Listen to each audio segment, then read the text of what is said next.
नमस्कार। श्री राम कथा। रमन्ते योगिनो अनन्ते नित्यानंदे चिदात्मनि इति रामपदे नासो परं ब्रह्म अभिधीयते चिन्मयस्य अद्वितीयस्य निष्कलस्य शरीरिणः उपासकानां कार्यार्थं ब्रह्मणोरुपकल्पना। আমরা আগের দিন পাঠ করেছিলাম যজ্ঞভূমির বর্ণনা। রাম লক্ষ্মণ যজ্ঞভূমি দর্শন করলেন। আজকে রাম লক্ষ্মণ যজ্ঞভূমিতে প্রবেশ করবেন, তারই বর্ণনা। রাম লক্ষ্মণ যখন যজ্ঞভূমিতে প্রবেশ করলেন, তাদের মধ্যে সৌন্দর্য যেন মূর্তিমান হয়ে উঠেছিল। কোনো জাগতিক সৌন্দর্য নয়, ঈশ্বরের সৌন্দর্য, ভগবান শ্রীরামচন্দ্রের সৌন্দর্য যেন সৌন্দর্যই মূর্তিমান হয়ে উঠেছে। কারণ রাম ছিলেন শুধু সুন্দর নন, তিনি কি ছিলেন? রাম ছিলেন, তিনি ছিলেন গুণের সাগর, সুবুদ্ধি এবং বীর শ্রেষ্ঠ। রামচন্দ্র সুখের সাগর, পরম সুখদাতা, তাই রামকে বলা হয় সুখের সাগর। সুবুদ্ধি, মানুষের মধ্যে সুবুদ্ধি আর কুবুদ্ধি দুই রকমের বুদ্ধি থাকে। সাধারণ মানুষের মধ্যে সুবুদ্ধিও যেমন থাকে, কুবুদ্ধিও তেমনি থাকে। কিন্তু ভগবান শ্রীরামচন্দ্রের মধ্যে কোনো কুবুদ্ধি নেই, শুধুমাত্র সুবুদ্ধি। আর তিনি হলেন বীর শ্রেষ্ঠ। তাঁর সুন্দর শ্যামবর্ণ, হলুদ রঙের পশমের কাপড় তিনি পরে আছেন। তো তিনি যখন যজ্ঞভূমিতে প্রবেশ করেছেন, ভাই লক্ষ্মণকে সাথে নিয়ে যজ্ঞভূমিতে আমন্ত্রিত হয়ে দেশ বিদেশের শত শত রাজা উপস্থিত আছেন। সেখানে রামচন্দ্র উপস্থিত হলেন। রাজসমাজের রামচন্দ্র গিয়ে উপস্থিত হতেই চাঁদ যেমন শোভা পায় আকাশে, সেই রকম রাজাদের মধ্যে রামচন্দ্র শোভা পেতে লাগলেন। আর ওই রাজাদের মধ্যে যার যা মনের ভাবনা, সে সেভাবেই সেই মূর্তিতেই রামচন্দ্রকে দেখতে লাগলেন।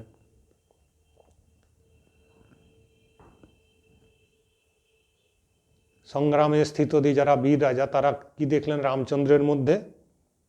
যেন বীরত্ব শরীর ধারণ করে রামচন্দ্র রূপে অবতীর্ণ হয়েছে।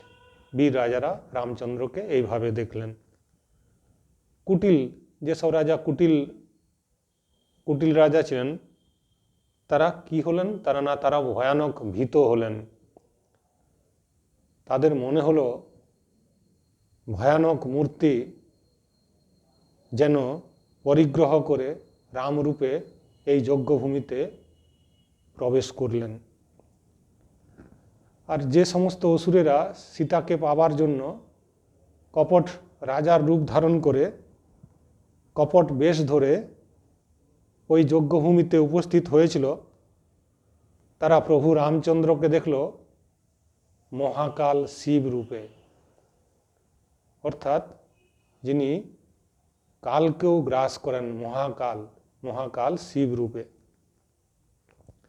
আর অযোধ্যাবাসীর আর মিথিলাবাসীরা কি রূপে দেখলেন রামকে?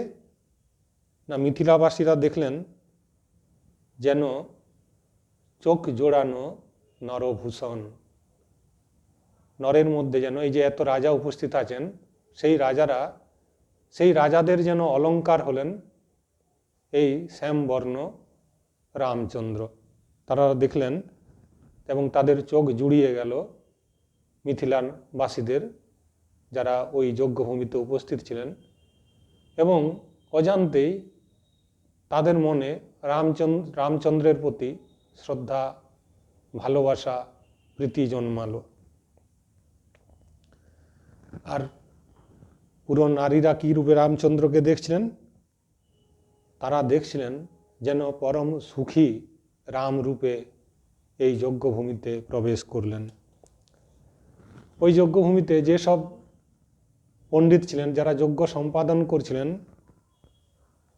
ধনুর্যজ্ঞ যারা সম্পাদন করার জন্য যে সমস্ত যাজ্ঞিক উপস্থিত ছিলেন, তারা রামচন্দ্রকে দেখলেন বিরাট রূপে।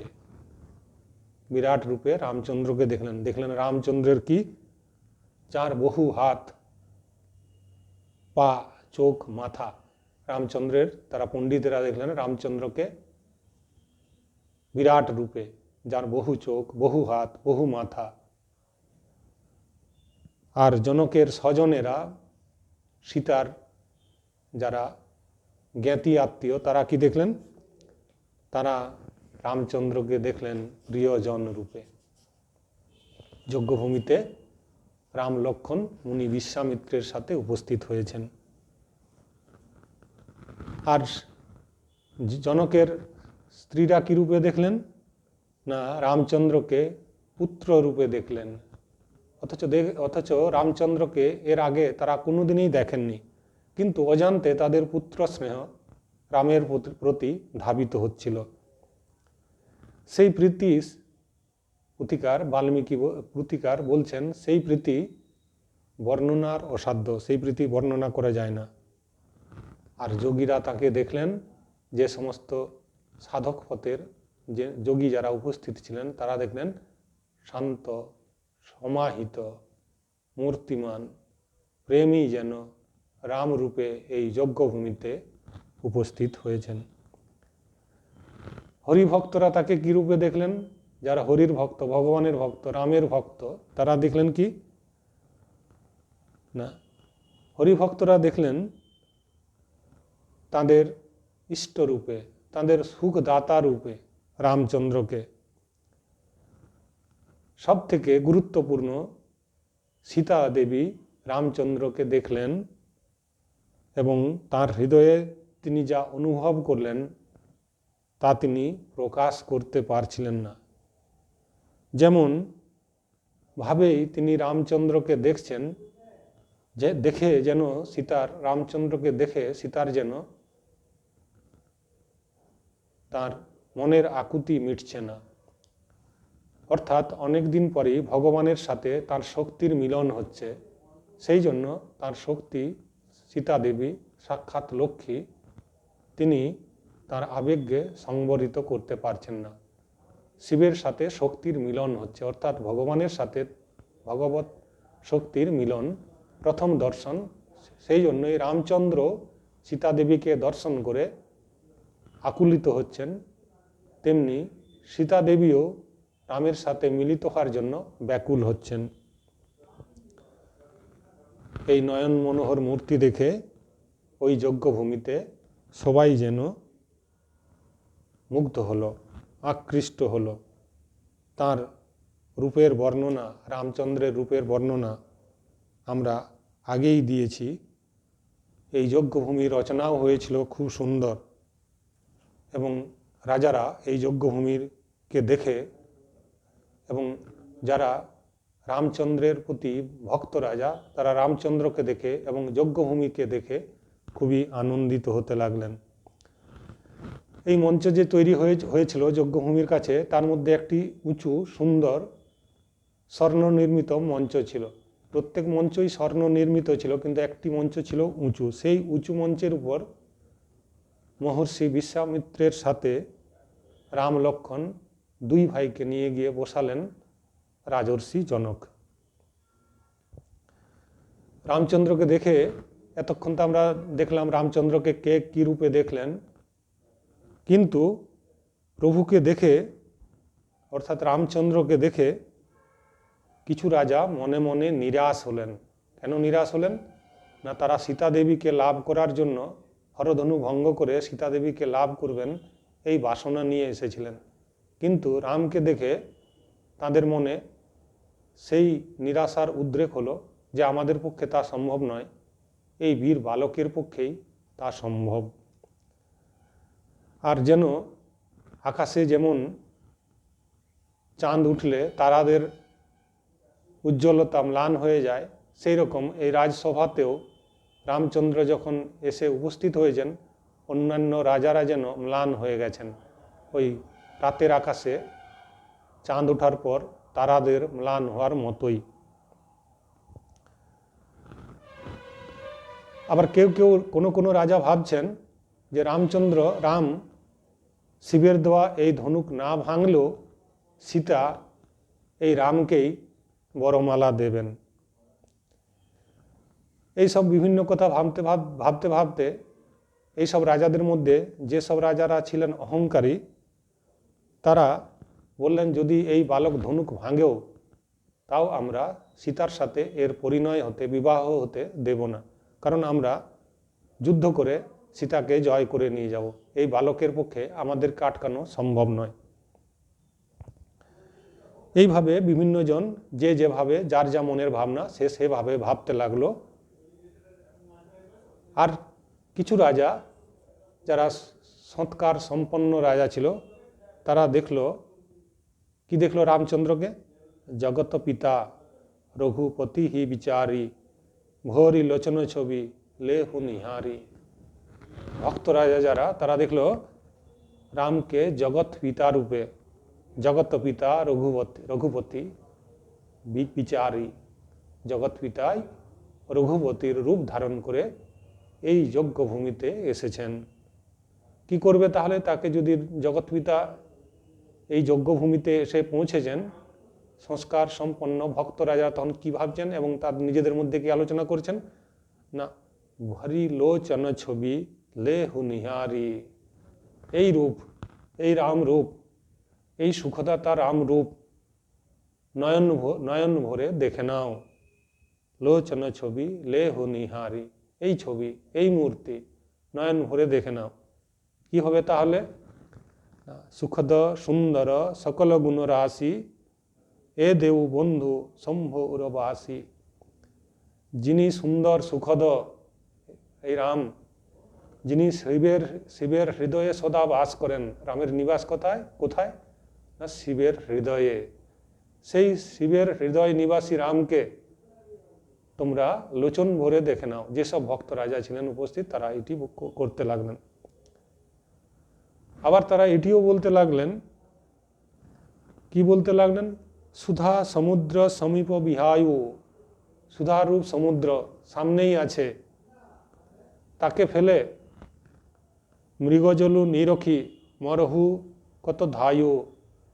সামনে জল ফেলে যেমন তৃষ্ণার্ত মৃগ অনেক দূরে মরীচিকায় জল ভেবে ছুটতে থাকে, সেই রকম সামনে জগৎ পিতাকে দেখে, ভগবানকে দেখে কেন ওই তৃষ্ণার্ত মৃগের মতো এ সংসারে আবদ্ধ হতে চাইছ? সংস্কার সম্পন্ন ভক্ত রাজারা রামচন্দ্রকে দেখতে লাগলেন আর নিজেদের মধ্যে এই কথাগুলি বলাবলি করতে লাগলেন। এবং তারা সবশেষে বললেন যে যার যা ভালো লাগে তাই করো, আর আমরা আজ আমাদের মানুষ জন্মের ফল পেয়েছি, কেননা ভগবানকে রাম রূপে দেখছি। এইসব রাজারা সানুরাগে ভগবানের অপরূপ রাম রূপ দেখতে লাগলেন। ভগবান যতবার নর শরীর ধারণ করেছেন, তার মধ্যে রাম রূপই হল সব থেকে সুন্দর, সুখদ। এই রূপ একবার যে ভালোবেসে ফেলে, এই মূর্তি একবার যে ভালোবেসে ফেলে, তার জগতের কোনো জিনিসই ভালো লাগে না। ঠাকুরের কথায়, যদি মিছরির পানা পাওয়া যায় তাহলে গুড়ের পানা ভালো লাগে না। রামচন্দ্র হলেন, তার মূর্তি হলো, তার শ্রীমূর্তি হলো এই রকম একটি অপরূপ মূর্তি, যা ভক্তজনের হৃদয়কে সহজেই আকর্ষণ করে। তো তারা সেই রূপ দেখতে লাগলেন। এই সব রাজারা, ওই যজ্ঞভূমিতে উপস্থিত সংস্কার সম্পন্ন ভক্ত রাজারা, যারা নর শরীর ধারণ করেছেন ভগবান রাম রূপে অবতীর্ণ হয়ে এই মিথিলা নগরীতে আসবেন, তার শক্তি সীতার সাথে মিলিত হবেন, এই দর্শনের দ্বারা তারা তাদের মানুষ জন্ম সার্থক করে, নরজন্ম সার্থক করে এই জগৎ থেকে তারা ভগবানের স্বস্বরূপে মিলিত হবেন। এই ভেবে এই অপরূপ দৃশ্য উপর থেকে, স্বর্গ থেকে দেবতারাও দেখতে লাগলেন। নারদ, এই সপ্ত ঋষি, এরাও দেখতে লাগলেন উপর থেকে যে ভগবান তার শক্তির সাথে মিলিত হতে যজ্ঞভূমিতে প্রবেশ করেছেন। তারা উপর থেকে পুষ্পবৃষ্টি করতে লাগলেন, দুন্দুভি বাজাতে লাগলেন।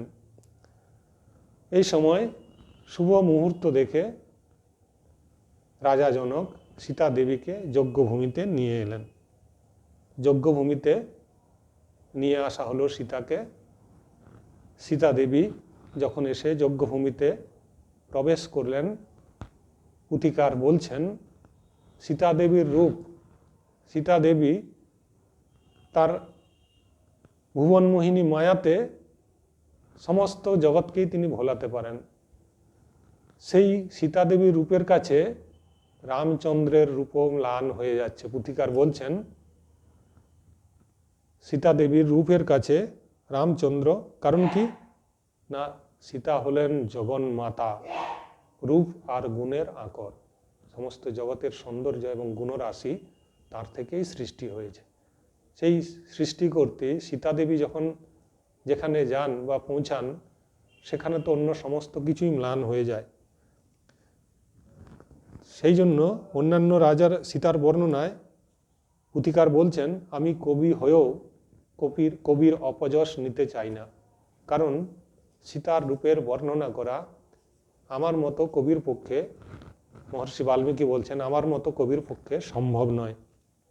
কারণ কি, এরপর পুথিকার বলছেন যা সরস্বতীর সাথে সীতার তুলনা করবে, তা হয় না। কেননা সরস্বতী মুখরা, অনেক বেশি বহুভাষিনী, খুব বেশি কথা বলেন। ভবানীর কথা, দুর্গার কথা বলবে, তিনি শিবের অর্ধাঙ্গিনী, তিনি, তার সাথেও সীতার তুলনা হয় না। পৃথিবীর এমন কোনো স্ত্রী নেই যার সাথে সীতার তুলনা চলে।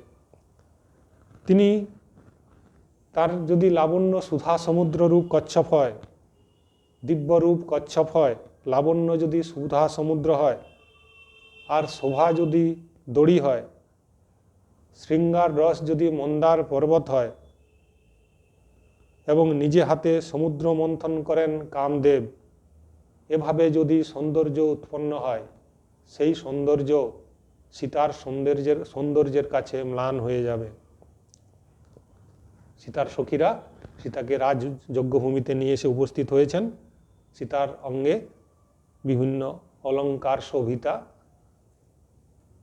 আর সখীরাই সেই সব অলঙ্কার পরিয়ে তার অঙ্গসজ্জা রক্ষা করছিল।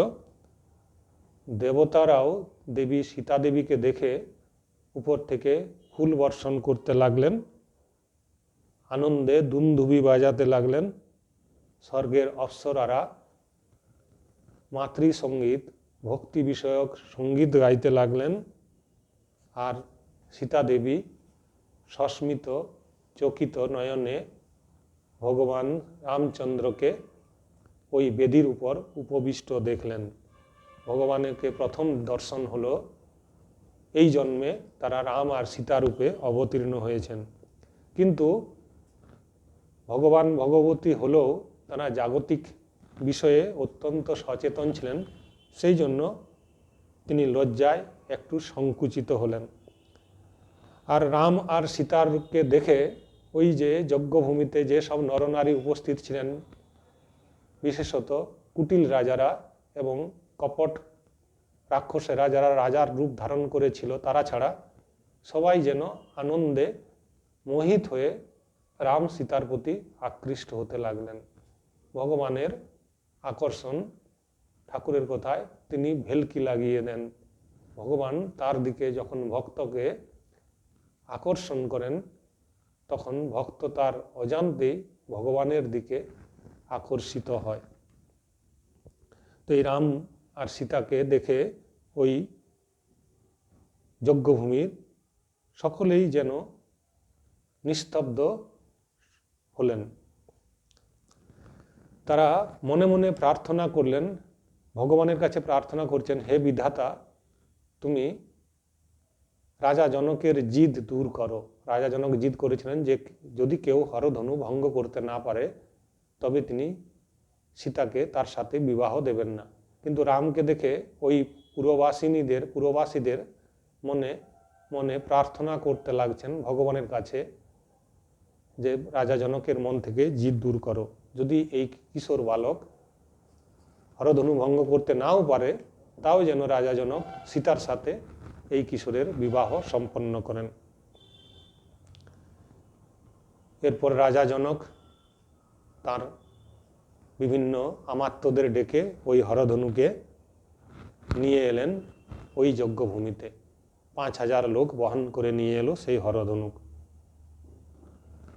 ওই রাজসভায় এর আগে ওই হরধনু দেখে রাবণের মতো যোদ্ধারাও নিঃশব্দে ফিরে গিয়েছিল। ওই পুরবাসিনীরা তাই ভাবছেন কি করে এই কিশোর এই হরধনু ভঙ্গ করবে, কারণ এই হরধনু শিবের প্রদত্ত ছিল, শিব দান করেছিলেন রাজা জনককে। সেই জন্য শিবের ধনুক ভঙ্গ করা কারুর পক্ষে, মানুষের পক্ষে সম্ভব নয়। তাই তারা ভীত সন্ত্রস্ত হয়ে ভগবানের কাছে প্রার্থনা করছিলেন।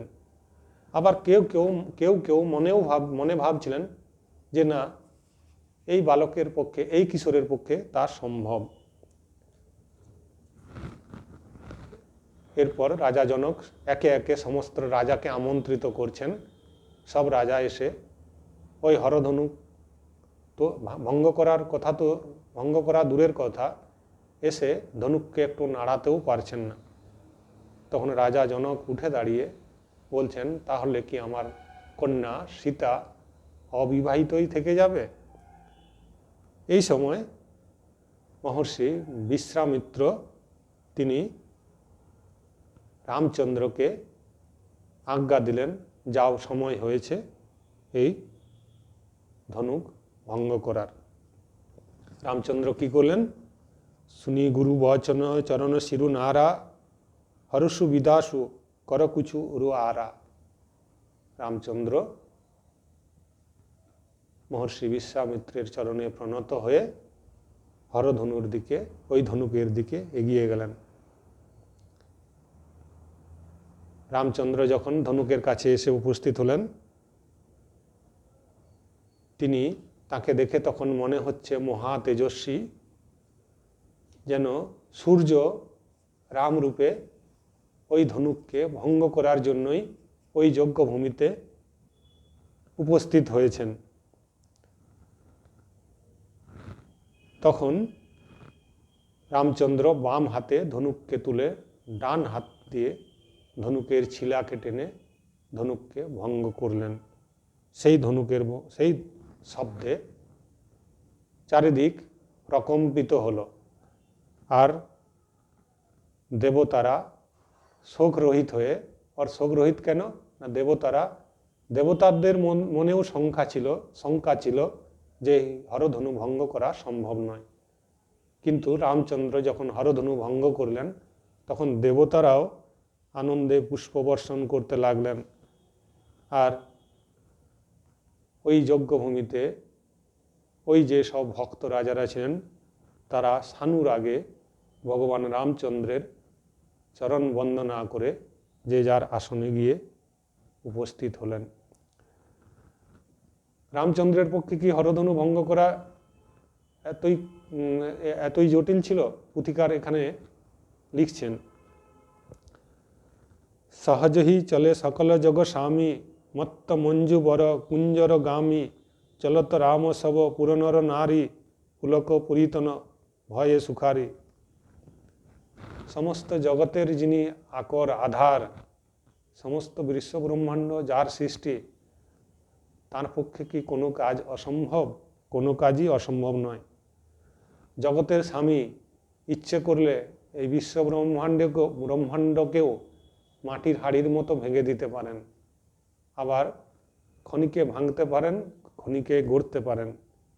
তো সমস্ত নরনারীর এই জগৎস্বামীকে দেখে যখন হরধনু ভঙ্গ করলেন, তারপর রামকে দেখে আরও বেশি যেন তারা রোমাঞ্চিত হলেন এবং আরও বেশি সুখী হলেন। কেন সুখী হলেন না, তাদের এক মনে একটু আগেই যে আশঙ্কা ছিল যে এই কিশোর ধনুক ভাঙতে পারবে কি পারবে না, ধনুক ভাঙতে না পারলে রাজা জনক তার কন্যা সীতাকে এর হস্তে সমর্পণ করবেন না, সেই ভয় তাদের দূর হয়েছে।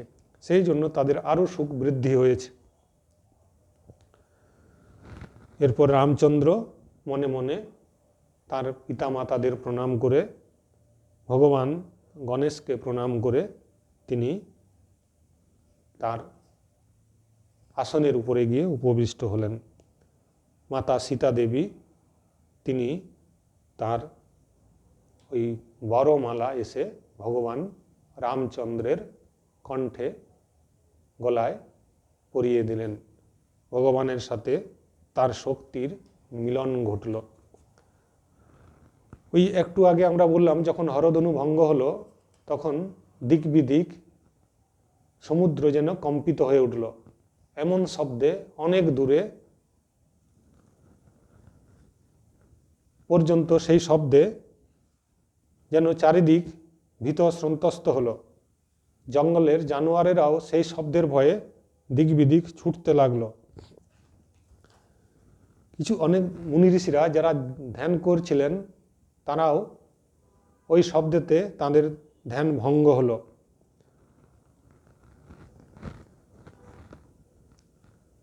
ভগবান যখন রামরূপে অবতীর্ণ হয়েছেন,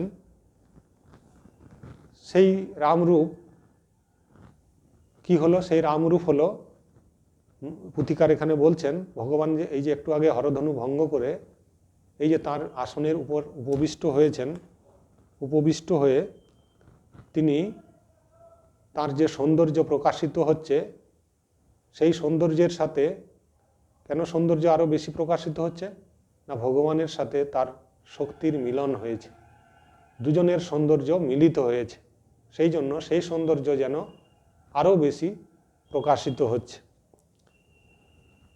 তিনি ভগবান এর আগেও বিভিন্ন সময় ধরণীকে বিভিন্নভাবে রক্ষা করেছেন। এই যে একটু আগে হরধনু ভঙ্গ হয়েছে তার শব্দে এই যে দিক বিদিক কম্পিত হচ্ছে, এর থেকেও ভগবান রামচন্দ্রই তার সৃষ্টিকে রক্ষা করবেন।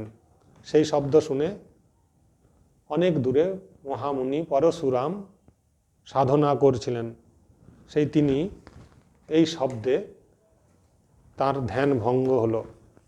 তিনি ধ্যান থেকে ভঙ্গ হয়ে তিনি বুঝতে পারলেন যে তার গচ্ছিত হরধনু কেউ ভঙ্গ করেছে।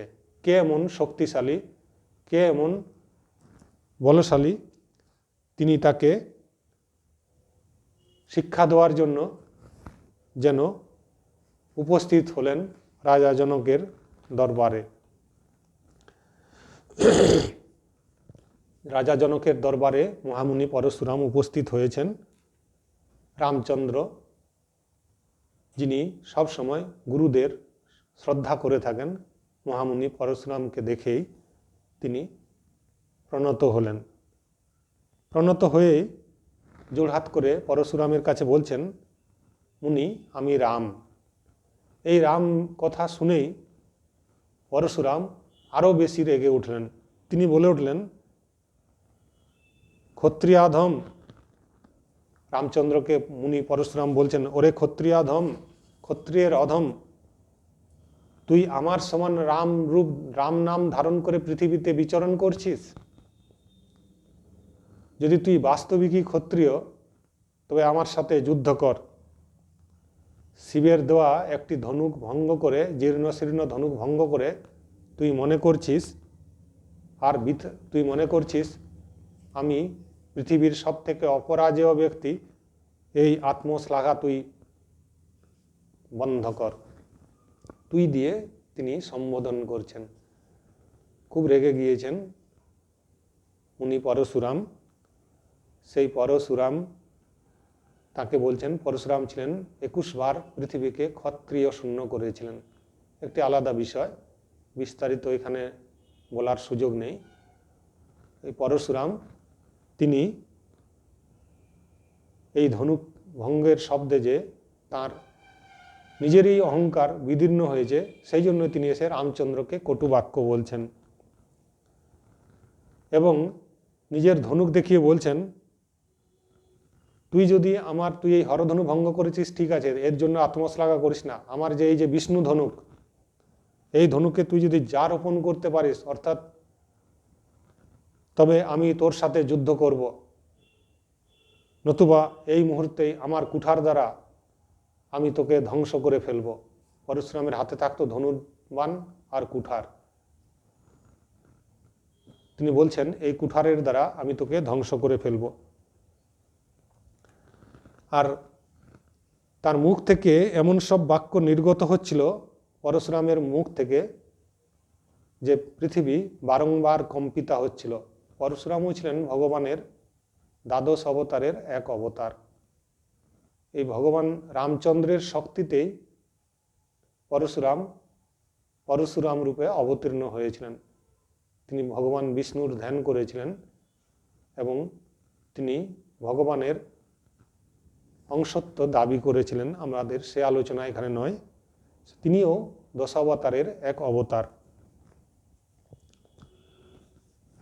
যখন পরশুরাম ক্রোধিত হচ্ছেন তখন কি হচ্ছে না, সকলের চক্ষু অন্ধকারাবৃত হয়ে যাচ্ছে, চারিদিকে যেন ধুলির ঝড় উঠছে তার কোপেতে।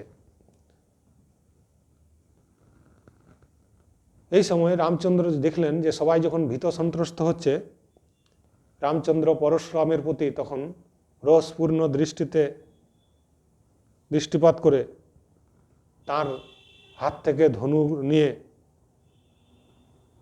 রামচন্দ্র তার বিনয় ছিল যেন অঙ্গের ভূষণ। সেই তিনিও যখন দেখছেন সবাই যখন ভীত সন্ত্রস্ত হচ্ছে, একটু আগেই পরশুরাম বলছেন তুই যদি আমার ধনুকে যা রোপণ করতে পারিস তবে আমি তোর সাথে যুদ্ধ করব, নতুবা তোকে আমি এক্ষুনি বধ করব।